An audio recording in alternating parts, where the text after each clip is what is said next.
Mr. Crimes. Look, you know, I'm not going to lie, mate. I usually like coming with a nice little pun or a joke or something. But today I was really just racking my brain, trying to think of a carpentry joke that would work. Well, today, on another episode of The Fellas Mysteries, we have a massive case, very well known, still unsolved, and that is the case of Malaysian Airlines Flight 370, otherwise known as MH370. Flight MH370 was bound for Beijing with 239 people on board. The investigation into the fate of MH370 has been without precedent. So why, after more than 4 years, has it not been found?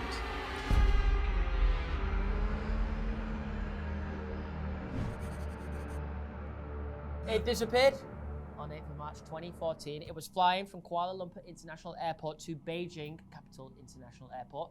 239 people on board, which was 227 passengers and 12 crew members. Just railing off the facts today. But yeah. Well, I'm not going to lie. This particular case is probably, to me, the most famous air crash investigation. Like, I remember when this happened and just thinking, how the hell has a plane gone missing? And we're not talking about Uncle Bob's little rickety weapon, yeah? We're talking about a massive Boeing 777 with like 200 odd passengers in there that's just gone missing. Yeah, it was crazy. The whole world was talking about it. Like, it was. I was on, like, bro, I won't lie, I was on Google Maps, satellite, I was looking. You were trying to find it. You did your part. Look, Chip was doing your I was part. doing What were you my doing? part. You were sitting around doing niche. So we're gonna run you through a quick but short timeline just so you guys know what's going on and what happened on the night of March 8th, 2014. Well, the night, it was the morning because it was 1:21 in the morning. MH370 dropped from air traffic control radar and it turned southwest back to the Malay Peninsula. Okay, so you feeling me? Yeah, you yeah, following I got me? you. So you're telling me it's going up, it's heading toward Beijing. Yeah, classic. It's on its normal route. Yeah, it cuts out. Boom. Off the screens of air traffic control. Air traffic control. Yes. It disappears from there. And then right? it makes a turn and goes back southwest, kind of across from where it came. Yeah. Anyway, an hour later, the airplane makes one final major turn and then heads south. Right. Okay, so it's completely off course here. Like, this plane just going somewhere else. Yeah. It was not heading to Beijing. This wasn't like, oh, we'll just go round this way to Beijing. It was quite literally the total wrong way. Yeah. There's no. The complete opposite direction. You know, if you look at it, you'd be like, he wants Maldives or something. He ain't happy with Beijing. So you are probably wondering, like, once it disappeared off the radar, it's gone from the screens, how have they managed to track it for another hour? Well, the military obviously stepped in, got a little bit of technology that we might not know about, but who knows? Anyway, they've managed to track it for a little bit longer and seen that it's completely deviated and gone west from its original course, original flight path. Now, the controller in Kuala Lumpur, right, he actually didn't notice that it had dropped from his screen. You can imagine these guys are dealing with quite a few different things at once, and that's what he said. He was like, I was busy dealing with traffic elsewhere, and I didn't actually notice the plane drop off from my screen. It's a bit strange. You'd think, like, maybe, like, you get, like, a little beep, little notification. Little red light pops up Like, saying, I get a by the way, notification on my phone when it's time to go to bed. Yeah. This is a massive commercial airliner, you know, it's gone missing. Ain't nothing. Yeah, not even a little, hey mate, just to let you know, this ain't here anymore. When the controller finally noticed that the plane was gone, his first instinct wasn't that, oh no, the plane's gone missing.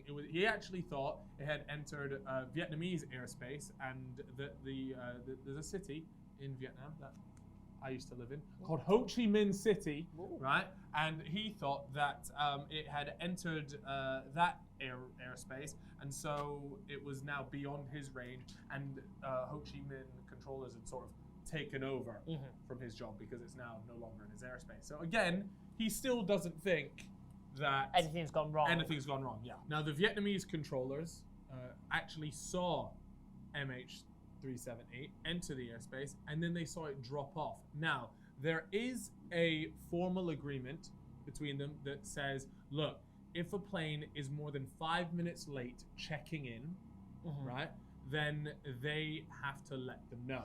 The misunderstanding was that Ho Chi Minh was supposed to let Kuala Lumpur know immediately as soon as the plane didn't do that 5-minute check-in, they were supposed to let them know immediately. And they didn't. And they didn't do that. Okay. Now, Ho Chi Minh had tried repeatedly, many times, to get in contact with the plane, but unfortunately, there was no luck. There was no success, right? And at this point, there had now been 18 minutes past. So it's not quite the immediately that was the agreement, yeah? So it'd been 18 minutes since they'd dropped off from the screens. And obviously in these sort of situations, literally every minute counts. Now it gets a little bit worse because Kuala Lumpur's Aeronautical Rescue Coordination Center should have been notified within an hour of the disappearance. Now, we are just over an hour, it's 2:30 in the morning, right? And it had still not been relayed to them. 4 more hours actually went past before an emergency response was finally begun, and that was at 6:32 wow. a.m. The plane could be anywhere at this point. Think about how far a plane can travel in 3 hours. From London, you can literally make it to Greece in that time. We are talking, this is not a short distance, right? No. And that's by the time the emergency sort of rescue started. So they're just starting. It's not like they're in the middle of it. And yeah, I mean, I think that is a pretty catastrophic failure. And there's a reason why these sort of timelines are in place. Like, they have to know within the hour. You have to tell them immediately. So all this stuff can happen quickly. But unfortunately, in this case, there was just a bit of incompetence. Yeah. Now, by this time, the plane should have landed in Beijing. Obviously, it hasn't turned up, and so the search has begun. And this is the most expensive search in aviation history. It's mad. We're talking crazy money, and the amount of resources that have been put into it from loads of different countries. In fact, 34 ships, 28 aircrafts from 7 different countries helping straight off the bat. That is, I'm not gonna lie, that is also very impressive that 7 different countries off the bat just said, right, cool, what are we doing? Yeah, the fact that they've managed to coordinate that straight away, but obviously it's just a lot of lives that still at this moment could be saved, possibly.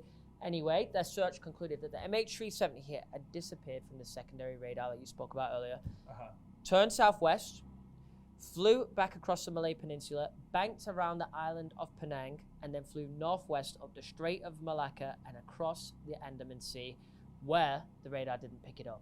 So that's the last bit that the plane was known to be, which obviously leaves loads of sort of possibilities. Did it keep going straight up and head back across land? Did it head further? Did it go into the Andaman Sea? Did it go into the Indian Ocean? Where has this thing gone? Or did it literally just crash in the spot where the radar was last seen? Yeah. Who knows? This is where it starts to get a little bit interesting, and maybe some of the tinfoil hats start being put on, right?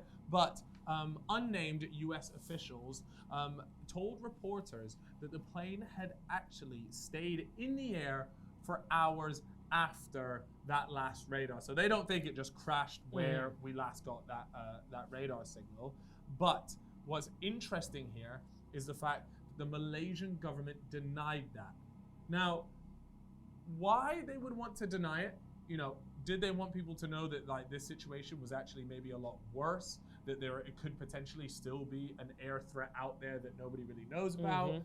What is their reasoning for denying it? Interesting. Yes, guys, so just in the middle of this very interesting mystery, we do have our good friends over at Harry's. Now, you might be wondering, what is Harry's? Well, Harry's is not just a super sharp razor company. They're here to revamp your whole routine, right? From close shaves and flake-free hair all the way to clear, healthy skin.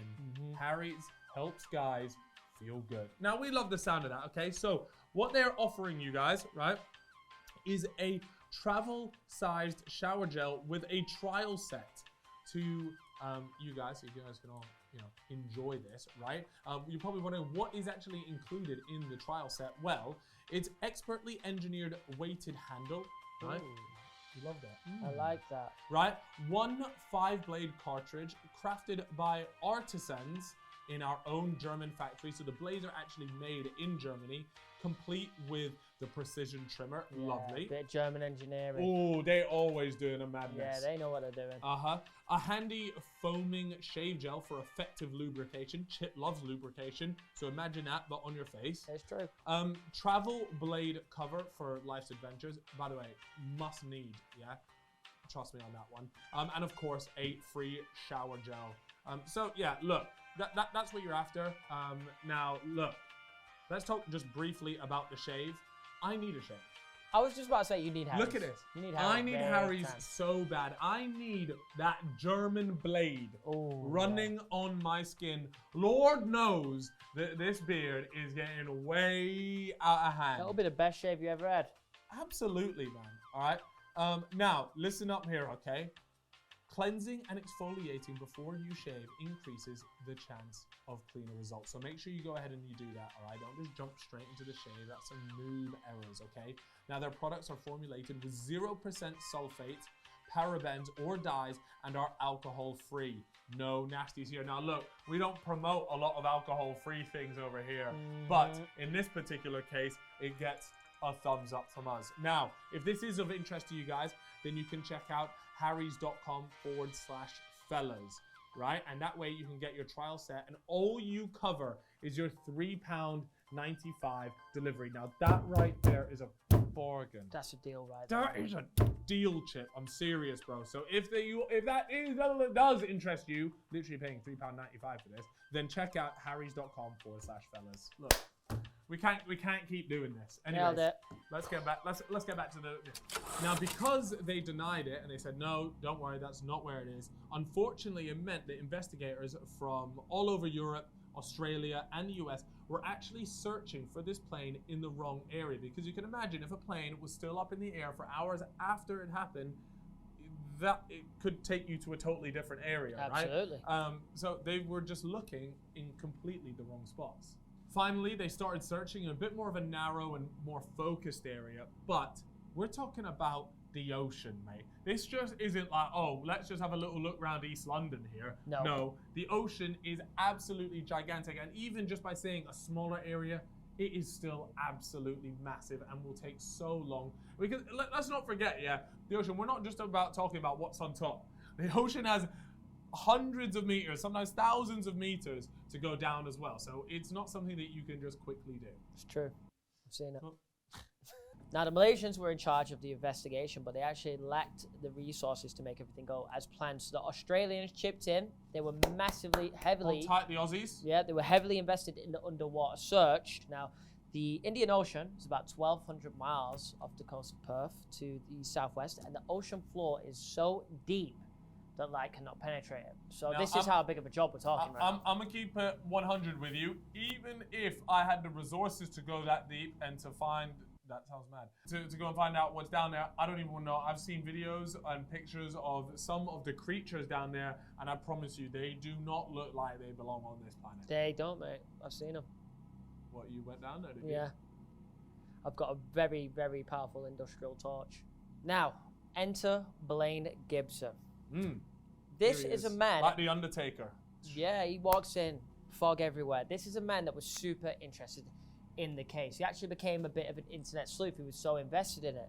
And he... Can I just say, I feel like people on the internet need to be given a lot more credit than what they're given. Yeah, because so many of these cases only get solved because of people going the extra mile and really looking into the case and doing maybe...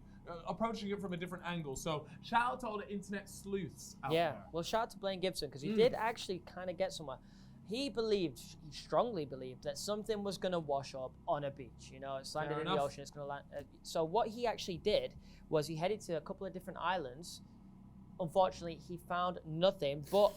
Not like this, Blaine. However, July 29th, 2015, which is 16 months after the airplane went missing, a beach cleanup crew on the French island of Reunion came across like a torn piece of a plane. Okay. In fact, it was a torn piece of airfoil. Okay. About 6 feet long. Fine. Washed ashore. Yeah. And it was part of the plane. plane was right. He knew it. He called it. He said something was going to wash up, but did it stop there, Chip? It did not actually stop there. Gibson went and spoke to some people that know about drift characteristics, you know, how the ocean works, where plane pieces might end up, that kind of thing. And he concluded that the debris came from Madagascar off the coast of Mozambique. Okay. Yeah, no, some interesting So stuff. that chucks another bit in there. But did he find any more pieces? He did. He went to Madagascar and he found 3 more pieces on his first day, and then a few days later, he found 2 more. So, so he has figured all that out on his own. Well, obviously with the team, you know, they've done the drift characteristics. He's gone right. He's come from the coast of Mozambique. He's got on a plane, gone there, and he's found 3 more pieces on the day he gets there of MH370. That is kind of crazy. That is impressive. Blaine Gibson. Shout out to Blaine, man. Hold tight, Blaine, man. Now it's not all good news, unfortunately. Because look, this was a 3-year search. They didn't take this lightly. Are you putting on weight, Chip? Because that is the 3rd time that's come unclipped. Are you a big chunky boy now or what? It's a lot of ramen, mate. Oh, okay. Fair enough. I've been going gym. No, you haven't. No, I haven't. Right. Well, let me just say, right, this was a 3-year search and covered 120,000 kilometers squared, which is monstrous, and that's of the ocean, right? So it is big, massive, bigger than Wembley. That some pieces were washed ashore, right? But unfortunately, look, this has been going on for so long. At some point, they have to close it down, right? And they did. In January 2017, that investigation was shut down, and then in January 2018. A private contractor also ended its search. So look, it's sad times for MH370, especially especially all the family members. They've not got that closure. I mean, they know the plane has crashed, I guess, because they're starting to find pieces of it washed up on a shore, but it's still. And it's still it's not like, look, there were 3 main investigations, right? We had the Australian one, which we spoke about, and that was literally known as the largest, the most rigorous, and expensive investigation. In fact, let me just read off what they said that it involved, right? It said calculations of aircraft performance, the parsing of radar and satellite records, studies of oceanic drift, doses of statistical analysis, and the physical examination of the East African wreckage that they found. So like, look, this was a mega investigation, and so shout out to the Australians, to Blaine Gibson, but it was, I feel like a lot of people would be like, oh, surely you got to find it, but I don't think you really have to understand just how massive the ocean is, right? Well, of that, can't physically say the exact flight unless it's on here, but that Air France flight took them 2 years to find the black box. And by the way, to those that don't know, the black box in these aircraft contain pretty much all the information. Yeah, all the data you need to figure out what actually happened, how the plane went down, where it went down. Exactly. It's crucial. If you retrieve that, if we got that, we would have known what happened to that flight. Yeah. Regardless, after 3 years and after the Australians spent what was roughly $115 million US, it was closed without success. I'm not gonna lie, if you're part of that team, you'd have been absolutely gutted because it just feels like unfinished business. You've given it your best go. That's tough.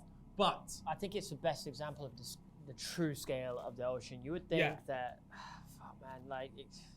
and they probably didn't even come close to finding it, But that might be the annoying thing. Or maybe they did and they just still couldn't quite get it. With the underwater machines that they use in search, maybe they were 100 feet away from it, and then on the final day when they go, let's turn around, fellas. It was right there. I always think about stuff like that. Right. Well, the good news was that it was actually picked up. The investigation was picked up in 2018 by an American company this time that went by the name Ocean Infinity, and they had they were under contract with the Malaysian government this time on a no find, no fee basis. So look, if they find it, you're getting a fat bag. Yeah, we're talking bread. Fees, right? But bread. If you don't find it, well, you've lost out. But they obviously must have been very confident in finding it. Yeah. You were saying when we were going over this that they had obviously a very good technology. They believed in obviously their crew and everything they had, that they could probably find this. They had the tech. They had an idea of where they thought it was and what they needed to do to find it. Obviously, they're not getting paid at all. All that crew's obviously. Well, it's an investment for this company, because imagine how sick it would look and how good it would look for your company, Ocean Infinity, if they were the ones that found it. I mean, there's not a better advert out there. Yeah. So I guess it was just a risk they wanted to take. Getting a lot of money if you find it. The whole crew's living. Yeah. They eating steaks. That's what I'm saying. Oh, they're eating the prime finest rib, A5 Japanese Wagyu. Oof. They're living good. And unfortunately, they weren't eating good because they as well, they failed, or they couldn't find it. And it's not what we wanted to hear. We wanted to hear the stories about them eating the best steak in the world, but that's not how it ended up. I did mention there were 3 main investigations, and obviously the first one was the Australian one, and the second one was done by the Malaysian police. Now this one was a little bit more sus, I think, because they did like background checks on everyone on the plane, and they never fully disclosed all the information, which raised a few eyebrows naturally.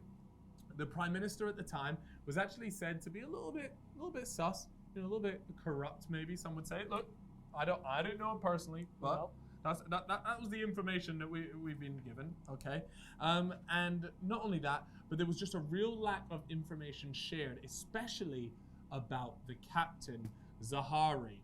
Right now, the press in Malaysia is also quite censored, so they didn't necessarily speak out and give out information that maybe they shouldn't have.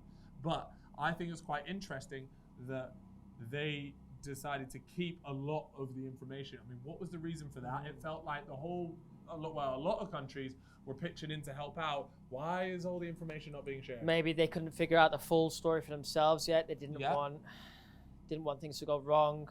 Yeah. And there was a third and final investigation, like I mentioned, and it was a team assembled by the Malaysian government.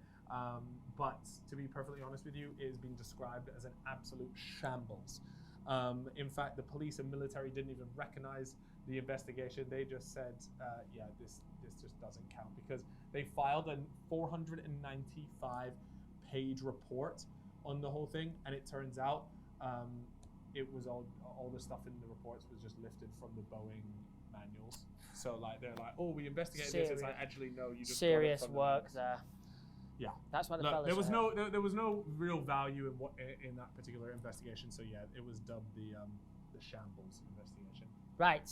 It is time for us to talk about the theories, and obviously this case is known for having quite a few of them. So the first one we have here is the Malaysian government and the Australian Transport Police Bureau, sorry, I got a little hair these days, claimed that the passengers were incapacitated by an oxygen deficiency in the plane. So obviously, lack of oxygen, all the passengers have passed out, whatever. In fact, they would have died within 15 minutes. The theory continues by saying that they all fell unconscious, and then the plane ran out of fuel and crashed into the sea. Okay. Also, the lack of oxygen would have made the pilots make some bizarre decisions. So it could have explained why the plane kind of went off course like that. That is interesting. Like, it's hard for me to say because I've never had an oxygen deficiency, so I don't really know how weird do you get? Yeah, I don't know how that works. But anyway, quote, like I already said, the lack of oxygen would have killed all the passengers and crew within 15 minutes. However, Hamid, the co-pilot, was insulated from its worst effects in the cockpit. Right. So that's what I mean. So the passengers in the back could either be dead or whatever, but because he's insulated in that cockpit, he might have been able to last for at least a little bit longer than the rest of the passengers. Yeah, I think it was still affecting him, but like it says here, the worst effects were yet to come or would take a longer time. Here's an interesting theory. Electronic hijacking, right? Now, the former Malaysian Prime Minister, Mahathir Mohamad, said in 2014, clearly Boeing and certain agencies have the capacity to take over uninterruptible control of commercial airlines, of which MH370 is one. Wow. So he's claiming that Boeing have just sort of hijacked it without being on it. Do you know what I mean? It's just some MI5 James Bond shit. Well, not only that, but okay, so let's say they've hijacked it, but then what? Well, like what was the point of it? There's no more to the theory than that. Yeah, I mean, I don't really get it. I mean, it's not an RC car. They've not just gone, fuck that, whacked out the antenna. Little Boeing up in the air. Now, we've got a fella here named Jeff Wise. I'm going to be perfectly honest with you. This theory is far from wise. I don't know.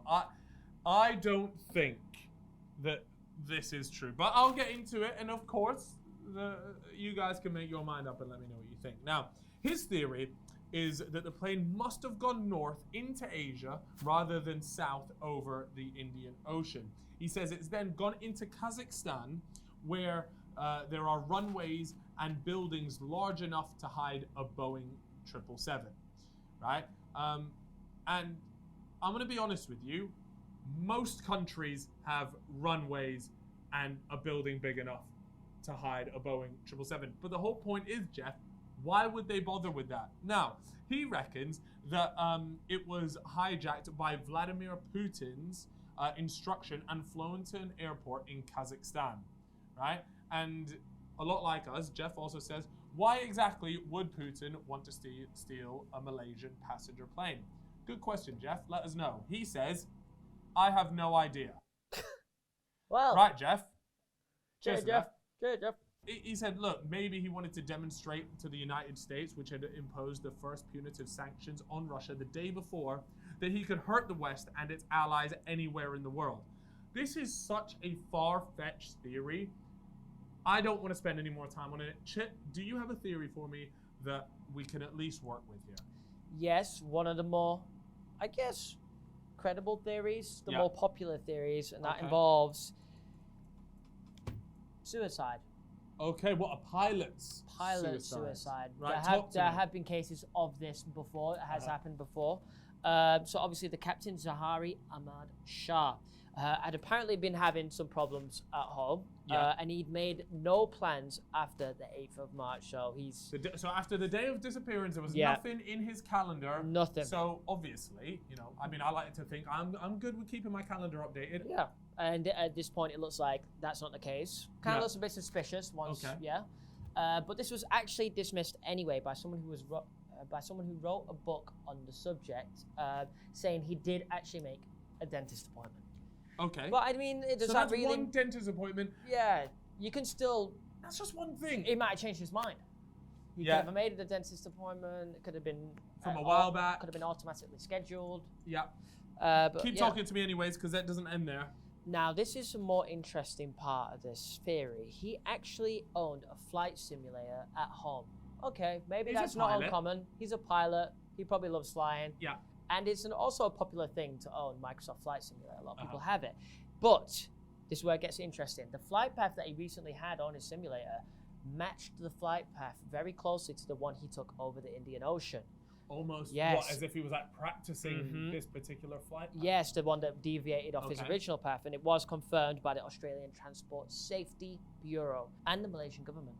But they did stress that it didn't prove the pilot's involvement, which is a bit odd, because if you saw that, you would think that. The whole point that they were saying was that because it wasn't identical, and they actually thought that where his flight path ended was roughly 900 miles from where the actual plane ended, that was enough for them to be like, oh, we don't think it's got anything to do with that.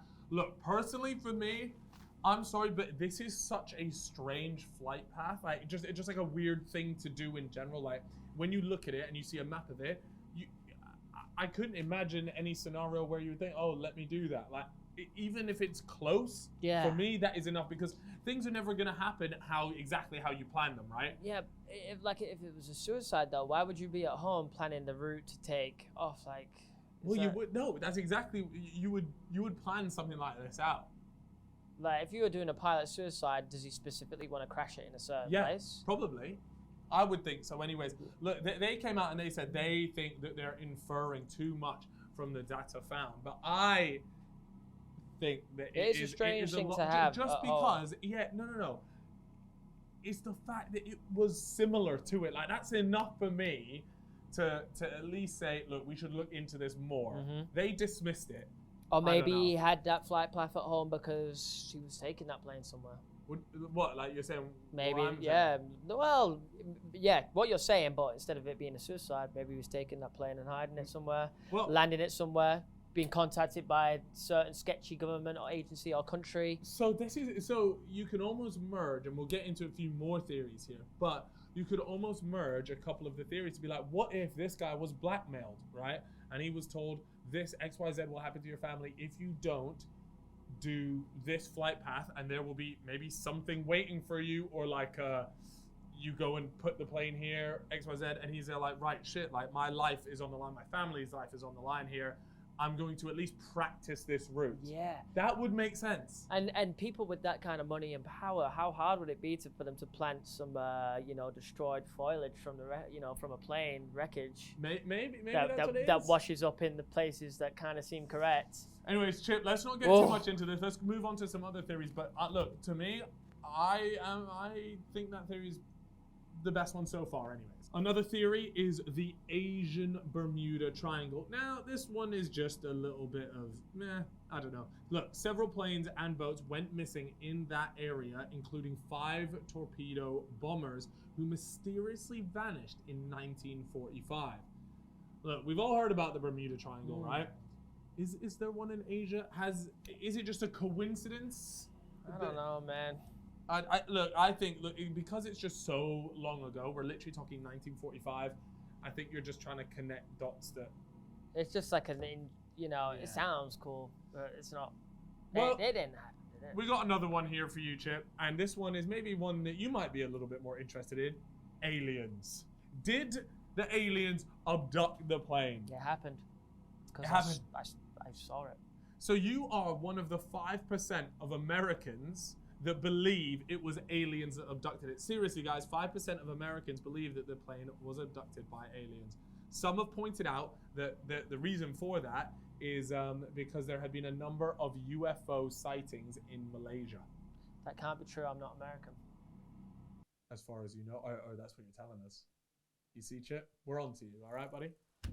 Now, we've got another interesting theory. I've heard of this one myself before. And it does come from the internet sleuths of Facebook. Oh, wait, I'm not lying, bro. They do be hitting over there. They do be hitting sometimes. I swear to God. They spend a lot of time on Facebook, but they know what they're doing sometimes. Anyway, this one involves the one of the most famous families, the Rothschilds. Ooh, okay. Everyone's probably heard of them. We know how rich they are. Anyway, 4 days after the missing flight MH370, a patent is approved by the patent office. Okay.